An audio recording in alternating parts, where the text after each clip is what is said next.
I honestly don't have much experience with tabletop RPGs. I ran a campaign one time that still hasn't finished, and this goes doubly for the video games that have been heavily built on their foundations. Even without that experience, it's kinda hard not to have noticed the heaping piles of praise that were being thrown on Disco Elysium back when it first released in 2019, and even harder not to be incredibly curious why. Disco Elysium is an isometric RPG with a focus on narrative and interactions rather than combat, which is a concept that could easily have been boring. However, the game is well worth all the praise it received back in the day, though its debut on Switch has a few problem areas you may need to look out for if you decide to make it your platform of choice. Disco Elysium's story begins with you waking up naked and feeling a severe hangover from the night before.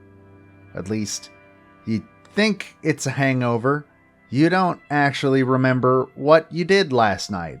In fact, you don't remember anything. Not your name, not your job, nor where you are. You are suffering from complete and total amnesia.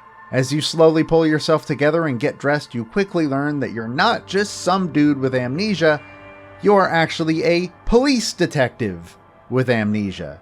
You learn that you are in the city of Revachol, specifically the rundown district of Martinaise, assigned to investigate a murder alongside your partner from another jurisdiction, Lieutenant Kim Kitsuragi. What follows is a rabbit hole of a case centered around a dock workers' strike and the potentially criminal schemes forming on both sides of the issue. Not only do you have to do your job and solve the murder case, you also have to figure out who you are and eventually choose a side in this growing conflict that could potentially engulf Martinaise in an all-out war. The environments of Martinaise are lovely, painting the picture of a place that is almost entirely populated by people who are down in their luck and coping with that existence in whatever way they can.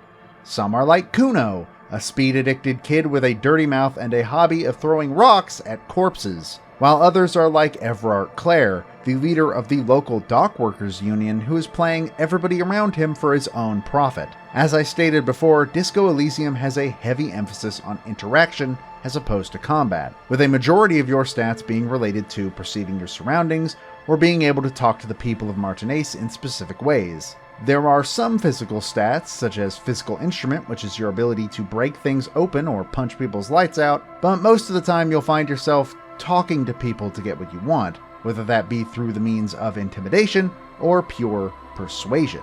As you make your way through the narrative, each stat will talk to you, telling you things related to their purpose or sometimes trying to goad you into indulging them specifically. A good example of this is electrochemistry, which represents your knowledge of and tolerance for ingesting drugs and alcohol. It will pretty constantly tell you that you should absolutely drink that entire bottle of vodka. Because of this, every character in the game is memorable, and every interaction has the potential to lead to progression. These interactions are incredibly well written, whether they are asking important questions about how you perceive the world around you, or are simply people looking on in horror at your very obvious mental decline. One of my favorite interactions was to tell every new person I met, "I am the law," which made Kim repeatedly, in an increasingly annoyed tone, implore me to not keep saying this, but I will never stop.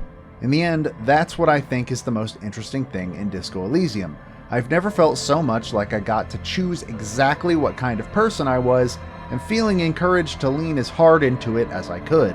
For instance, I started the game with the physical build, basically a big meathead who's good at breaking things. But as the game went on, I built that personality up more, essentially becoming a dumb boy with a heart of bronze who also just sorta enjoys being a massive weirdo. This is not even close to being your only option, and the wealth of opportunities to make your own mark on the world is genuinely fun. Sadly though, Disco Elysium's move to the Switch is not flawless.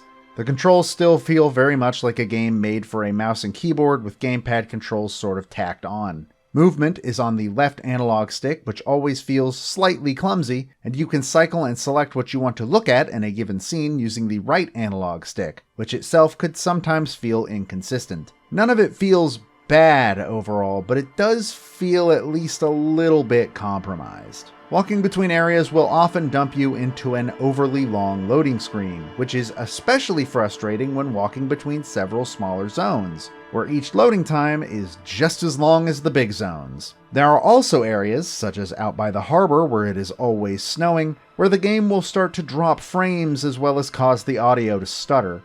This one was rare, but highly noticeable anytime it happened. Lastly, and most unfortunately, Disco Elysium on Switch seems to be prone to crashes. I experienced 3 of these myself over the course of my time with the game, all of them happening during the previously mentioned long loading screens between areas. All these problems together make it difficult to suggest the Switch be your platform of choice, and I very much hope to see these issues patched out at a later date.